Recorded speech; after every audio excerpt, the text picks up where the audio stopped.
جئ لفديب إسا قافة هبطنا مو قبس اللاتا قافة دبدنا مو سئيسا كن شفتوا عن جيرين خيسة إجان أقرر خيسة دبريت شولا ورمو أكمول تنفيق أبدو على منان نماس أماتي واتين بشاني مرقان قارا دخلنا مو فيادا نجيني ورموما نجيني ربي بكا جرتان شوفت تسولي ناجراتو نمني خندور من قدون تينيا عمري هالراجي سايسني آخرنو يتي نمني خلكم لا فرتو تروني واحد دو أرك واحد دو أجرا واحد دو أجرا ولي استهجمنا ويس أجائمنا يتشولا قرو وديتو كو قدان هداد ألوتا أورمون مرة فقاتشون دندين أورمون بيخاته ولالاته دوغنته وان فديتو أكوساتاته ولالاته أورمون ماتو أورمون بكرة ديتو تنجر يتشولا ديغا خلي ربين أورمون قد إيسي أومي يتشولا أما تيجي جيرة شودن ديسة تفيتتي because choice of freedom you can choose it وان فيتي أما تيجي جيرة شودن ديسة أما تي مالس جيرة شودن ديسة يتشولا اوكي وان تكتو أما ودأبدو ستيجرة شودن ديسة وان أبان فيلتو يتشولا قارو ديغا أورمون ما فيلتشون دن ديسو الرخاتي خوستانة تاتي بروخاتي خانتون دن ديسو يتشولا أورمون اوكي إنيو ما خيتي تساني aadaa teessani afaan keessani akka taasooytu sani akka ati dubbatuutu sani akka hiddi dhaloota kee dubbeen kee garsiisutu sani jechuudha. Tanaaf oromummaan rafagachuu hin dandeenyu. Tanaaf aadama haruun oromummaan dhalanne hin qabnu makaabira seenaan nu qulqulleessee dubbachuun beeynu dhara. Eenyummaa keenya bara sochii kaleessaatirraa oromummaan dhaloota haquu hin dandeessan nurraa. Warshaa oomisha bara ooftu olola dhara harkaa kaasan nurraa yije. Arra Oromoo caala eenyutu Oromoo beektu Oromoo caala arra minaaluutu Oromoodha jechuun minaaluu warra minaaluutiitu irra Oromoodha warri minaaluu kun eenyu warra ganama Oromoo galgala warra biraa jechuudha. Ganama maqaan isaa Magarsaa fi Gaaddisaadha. Galgala immoo asbixee min bixeedha galgala. Tokkorra dhaabbatanii jiraachuu hin dandeenye maaliif ni dhukkubsatan ni cittaawan ni bajjaawan ni qamaaccaawanii jechuudha. Nuti wanni qamaaccooyneef wanni bajjoofneef wanni kana qulqulluu taanee jiraannuuf waan qabnuuf eenyummaa keenya himannuuf jechuudha. Karaa ijoo dubbiitti yaattaa deebi'u alaa fi keessaayis wooma hedduudha dhageenyaa jechuudha.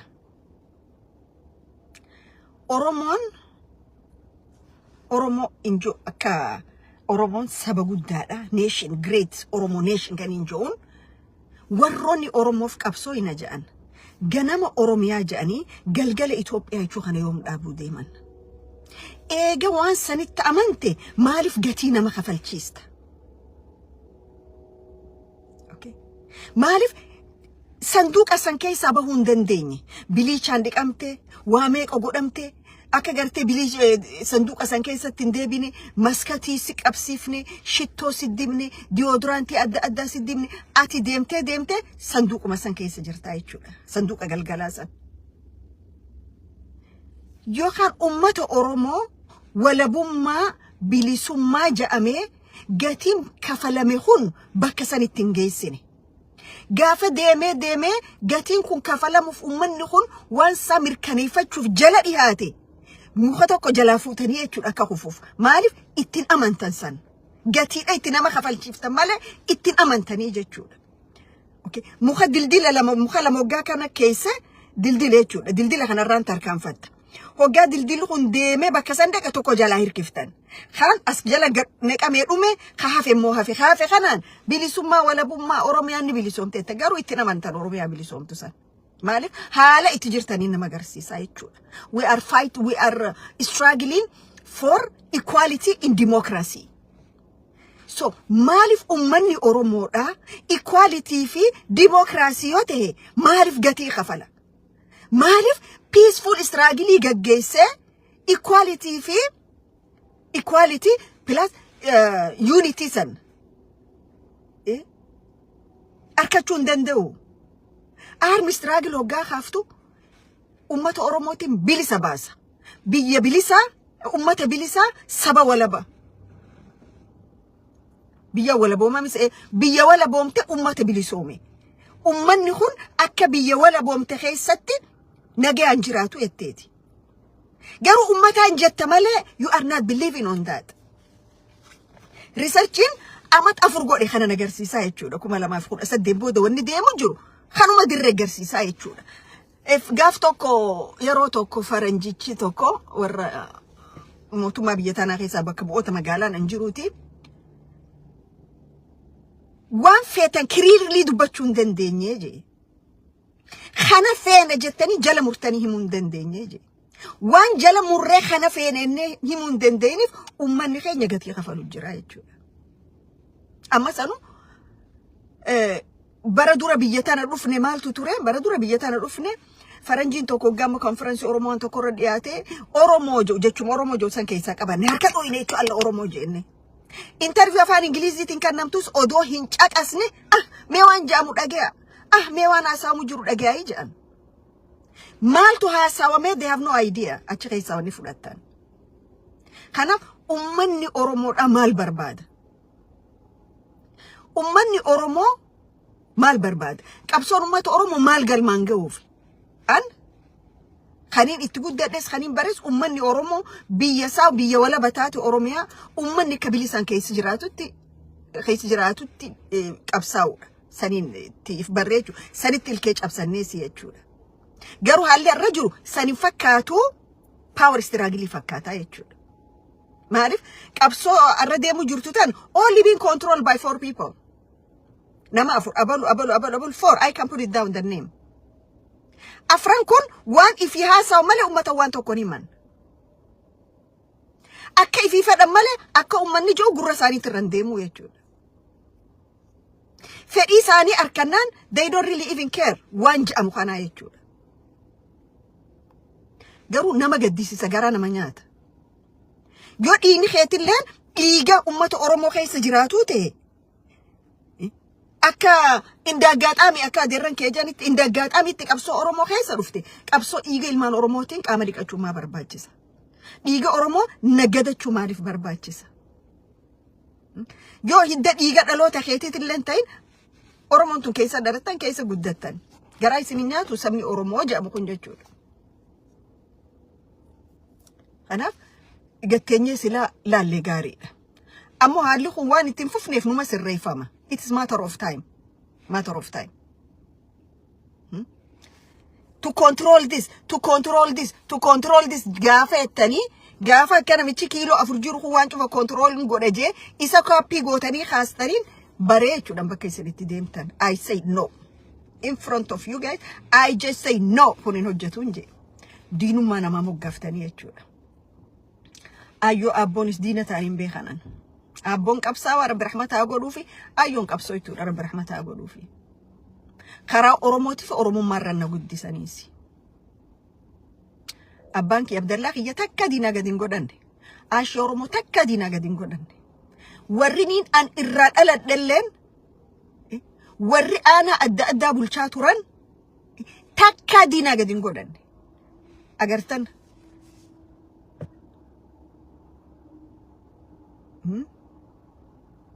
HNN irratti Mahamad Abdukarim khagaafa aduun hamtu magaalaa Jijjigaa akka shiftoota Ziyaad Barree harkan seenne godhe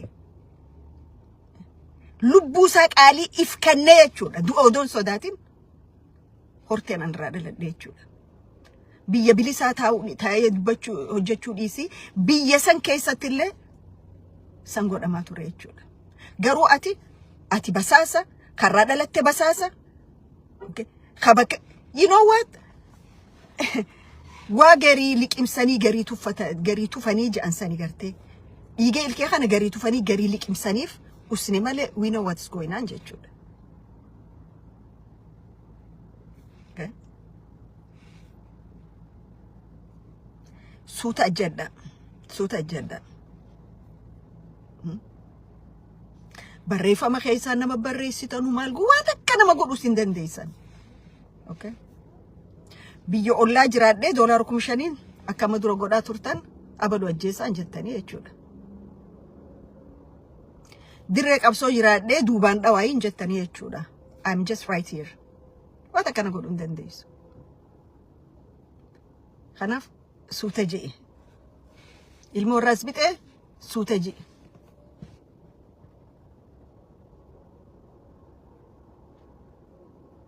Just slow down. Dhiiga Oromoo gannayte. Ijoollee Oromoo wal nyaachifte. Qaalii saba kanaa duydaa garaa goote. Fedhii mataa keetii galmaan geechuuf jettee waan ati dalayde ganna afran kana ni beekta. So you need to slow down. Oromiyaan kaampaanii keetii miti. Oromoon ammoo baankii teetii miti.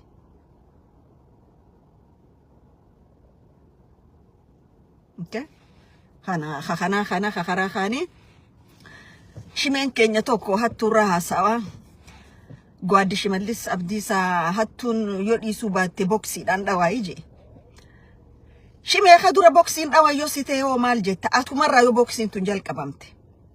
Haati hattuun ilmoon amantuu jedhan. Siitu waan kana jalqabee warri kaaniis oofu jira jechuudha. Koree irra jaarratee nama ajjeeftoota leenjifatee guruppii nama ajjeeftu. Guruppii waa hattu ka ummate sii miti. Maal sirraa bara kasi jala hojjetu maal sirraa bara. Yoo ati dhugattiif qulqulleessitee waan kana dhaabdee naageette kasi jalaatis ni dhaabaa jechuudha. So boksiin namaan dhawaa jettu san sumarratti jalqaba. Tokko akka hoggana taasaa obboleessoo maalum maqaa keenya qabda. Shimallis ilma Abdiisaa Oromoodha ilma Maccaatii nuun jedhan. Shimallis ilma Abdiisaa ijoollee Gincii dhalattee ollaa Ambootii nuun jedhan. Okay. Garuu wanni ati gabbaatee dubbattu akkuma Oromootu nama qaanyeessa. Gaa Oromoo dheena ka Oromoo miti jechuun dandeenyu jara keenya afaan keenya dubbata. Okay. Character leadershipin qabdu. Discipline leadershipin qabdu. Haasawa akkatti haasoytuun beetu. Boksiin dhawa nama kan ga'e boksiin dhawa. Maaliif boksiin dhawa seerri hin jiru. Hattuu seerri gaafataniin hin jiru. Ati lafa Oromoo takkana jurmaan gurgurachuu jirtu tana namni si gaafatu hin jiru. Namni si gaafatu hin jiru. Warri diaspora 2018 TPLF jalaa isin baase. Warri diaspora qawsa warri diaspora qabsoota naaf gatii kafale. Okay? OPDO arra isin waan ni godhu jirtan naaf TPLF akkasii hurgufee lafa Oromoo irraa Tigraay galche diasporaadha. Warra khaleen beeyne warra waan haasawun beeyne warra waan kalee yaadanne waan arraan beeyne waan boru tilmaamachuu hin dandeenye jechuudha. Akkasi beeka warri kas jettaniis jechuudha. Kanaafuu hattuun gubbaa haga gadiitti yoo akka qulqullooytu barbaadde ati if qulqulleessi koree nama ajjeeftu ta Oromoo ajjeesaa oltu diigi koree hannaata jaarratte Oromiyaa guutuu keessaa nagaggeessu jirtu diigi achi booda warra kaanii qubalaattaa jechuudha. Abbaa Gadaa Afran Qalloo. Abbaan Gadaa Afran Qalloo mulaata deemaa janka kaanii mulaata deema.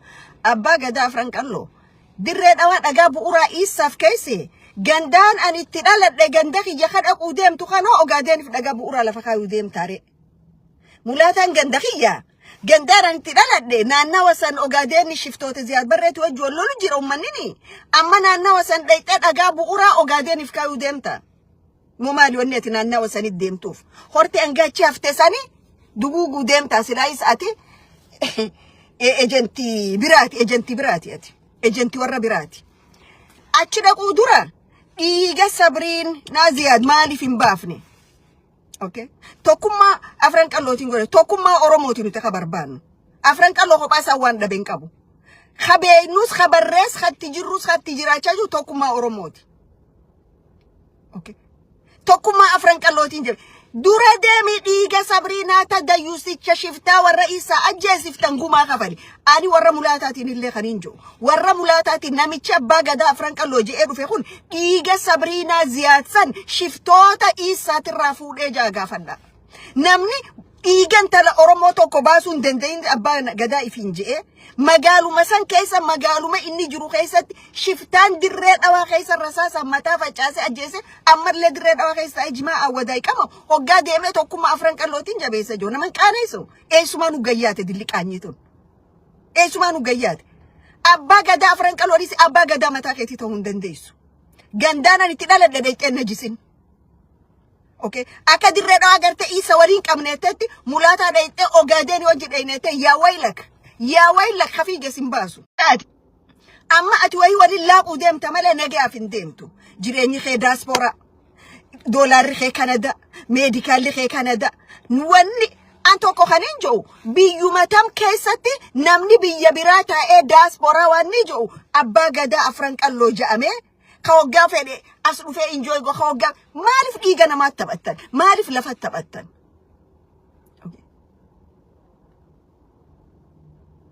abbaan gadaa numa dhabame abbaa gadaa gumaa intaratee nyaata akka baasuu hin danda'in lafti Oromoo waliin qabna je'uutu histeerii tokkummaa afran qallootiin jabeessaa tokkummaa afran qalloo dur jabduudha dur jirti afran qalloo kophaa waan dhaben qabu Oromoodha wajji dhabe ati ha itti jirtu abbaa gadaa Oromoo diigu jirta maaliif tokkummaa Oromoo irratti hin dalayne abbaa gadaa afran qalloo itti waan afran qalloo sanuu godhutti hin jirtu okay ati inuma lafa afran qalloo sani giftii kana jirta shiftoota isaati waliin qabneette biiti waliin qabaniis hin jirtu biyya abbaan biyya ifumaaf qaba kabira keessa jiraata jechuudha okay ganamu ajanduma fiddan warra mulaataa ani isin hime warra mulaataa namichi kun akka dhufee dhagaa ogaadeen achirra isiniin keenye maaliif corruption gubboodhaan guutamanii jiranii waan ta'eef okay biitu dursaa maayaa dabartee ogaadeeniif hin kannamtu dalagaa isaatiin beeka namicha kana kakara kaanii ay kantiiba Mr. Shamadan kantiiba Shamadana tokko jira hadirreedha maal jee afran qalloo gaafa jaaramte maalirra jaaramte jee ati seena afran qallootiif seena akka afran qalloo itti jaarame nuu himuu dhiisi dalagaantee biyya bulchuudha dalagaantee nama ajjeesa seera dhiheessuudha dalagaantee warra cubbuudhaan mana hidhaan neeyxee umrii amma 25 itti faraddasan baasuudha cubbuun hiite okay ati intaluma Oromoo taganda kee rasaasa mana itti aanaa keetitti ramataa basheessanii ajjeesanuu gumaasiin baafne eenyu gabbee waa'ee jaarmee afran qalloo nuu himisin je jaarmee afran qalloo seenaas akka bishaanii dhuynee garaa qabna okay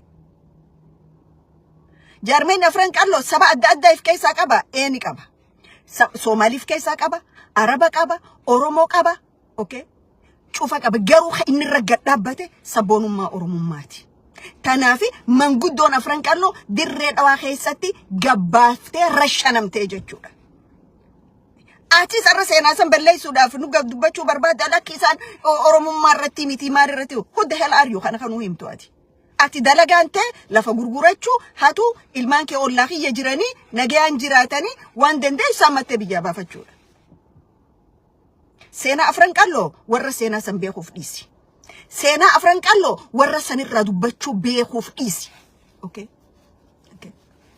nuti dirree dhawaa keessatti ilmaan Oromooti wajji jiru Araba taanaan Somaalii taanaan okay haga garte Oromoon injirtu laftummaan tunuuti hin jannetti ummanni jaalalaan wajji jiraata garuu baqattoonni isaa dhufanii gaafa lafti tun teenya jaallakki yennaan lakki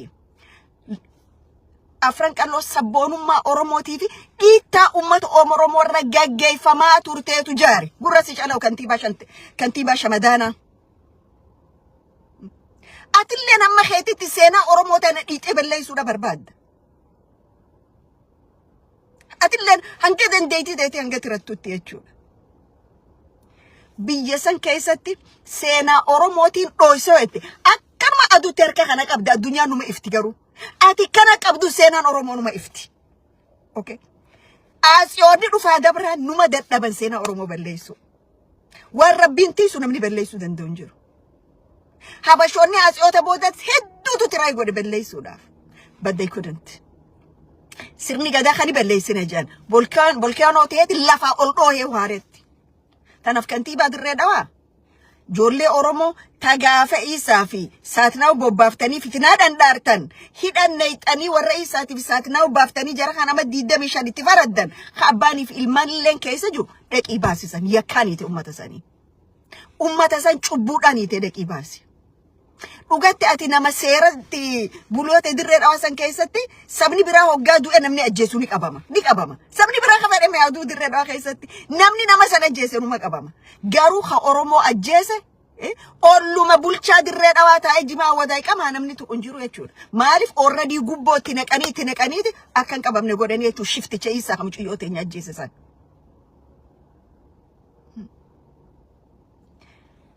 Namni addunyaa tanarra dhugaa Oromoo awwaade tokkoon isaa kamilkaa'ee hin jiru.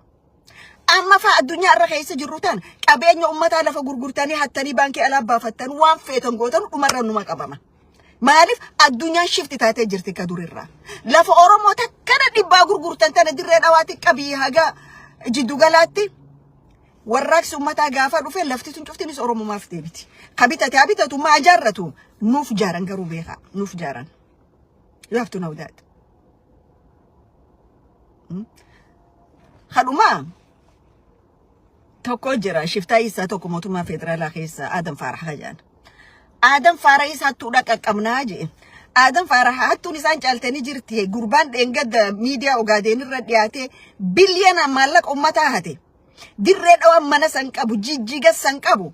Gurbatan investigate goote eessa hate akkami hate khabira eessa geessetteni because hattu waan taataniif isin hin gootan. Isin hattu addunyaa irra beekamooti jechuudha. Adam Farah faan. Hattuudhaan qoradha jaa jechuudha. Walamaaf godhu jirta Adam Farah. Tokko hanna amma booda itti deemtu tilmaamachaa jirta.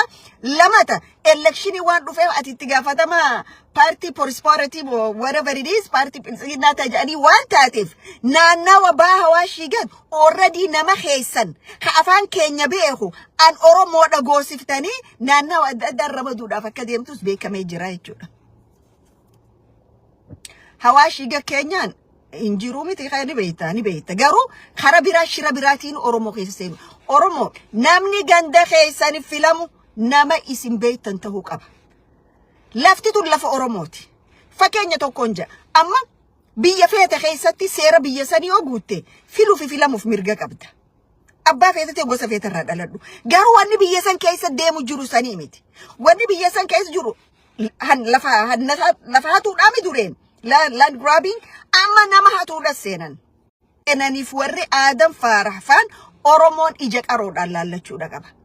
Adam Farah dirree dhawaati lafa hektaara meeqa hattee harkaa qabda.